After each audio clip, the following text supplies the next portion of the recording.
Welcome back, everybody. Let's get a sense of where the market's heading in 2013. Joining us right now is Jim O'Neill, Goldman Sachs Asset Management Chairman. And Jim, it's great to see you this morning. Nice to see you guys. How are you doing? We're doing pretty good. I take it you're having an easier start to the week than you did last week after the Rolling Stones concert. Kept you out late on Sunday? I think I'm still. I was thinking when you were saying what's keeping you up at night. Last week, plenty, but this week, not quite so much. Well, let's talk about the fiscal cliff. Is that worrying you at all? The calendar is now December 3rd, and it does not look like these two sides are any closer to reaching any sort of an agreement. If this is an issue that we actually don't find a solution to the fiscal cliff, we go over the edge, what's it going to mean for the global markets? I was just listening and watching to your previous discussion.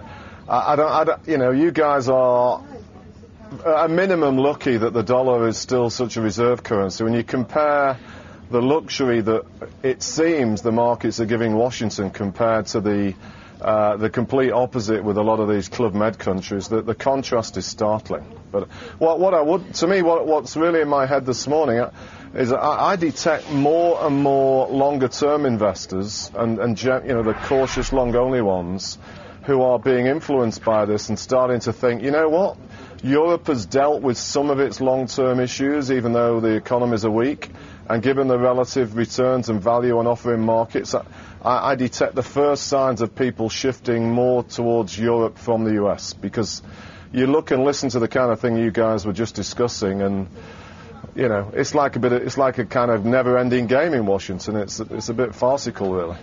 So you think we're actually in a situation where the talk in Washington has turned much more dangerous and actually driving investors away? Well, I think I personally have assumed for a few weeks that Washington likes its theatre, and this nonsense will go on right to the wire. And if there's not a deal, no doubt they'll come up and tell us there'll be a deal 2 weeks later. But I think at the core of it, the reality is, particularly in democracies and where governments are returned with very fragile majorities like Obama has in this divided Congress, it isn't easy to solve fiscal problems, as we know from many other parts of the world. And one of the few things I've learned in 31 years of being in the markets is never let a crisis go to waste, and it's usually when markets put governments under the cosh, that's when they start to deal with things. And even if there is a deal, it's not clear to me that it's going to be anything of major substance. But all that being said, it has to be seen against the background of what's going on in the world economy. And the other interesting thing this morning is that the PMIs we've had in China and Europe are definitely showing a flavour of a shift for the better, albeit very modest and gradual. Jim, this is Dave Walker. You and I both know that the true numbers with regard to sovereign finances in Europe and the U.S. are a lot worse than advertised. And that while the U.S. faces a fiscal cliff, which hopefully we can avoid, Europe faces a financial cliff because the U.S. has restructured its financial institutions and Europe has not. What about the practical implications of that fact? Well, I think that is a big ongoing dilemma, but I think the thing that people are understandably relieved about, and here the Super Mario moment in the summer has played a role, that this spiral between sovereigns and the health of banks appears, famous last words, to have been broken a bit in Europe.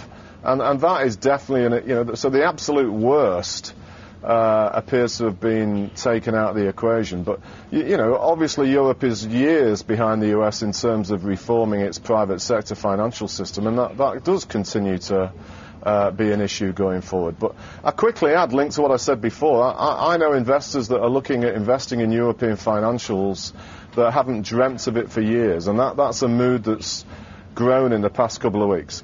Jim, it's Steve McMahon. Would you say the global markets are anticipating that America will go over the cliff, or do you think the global markets are anticipating that this will be resolved somehow? I think the markets are assuming that even if there is some shift over the cliff, it will be temporary and some kind of deal will be cobbled together before the inauguration, is my best summary of it, and that is certainly what I'm assuming. And I think markets are thinking it's not going to be anything dramatic and substantial. Well, part of the problem is, but I think people expect some kind of deal. Part of the problem is people need to look at the rules in the Senate. Unless the Senate changes their rules, if you want to reverse tax increases or spending cuts, you have to have 60 votes. That's what it takes in the Senate. And nobody has close to 60 votes. That's why I think it's really, really important that we try to avoid this avoid the cliff before the end of the year, if at all possible. Yeah, you could be right, but as I said earlier, I mean, from 40,000 feet, it's kind of, if you look at the election outcome and the closeness of the control for the Republicans and the Democrats, you know, it's understandable it's tricky, because the basic problem you've got is taxes are too low for the given level of spending, so one or the other has to give quite a bit, or both have to give a little, and it's not easy to do that in such a divided electorate, and even ignoring the games that are going on in Washington, it's not easy.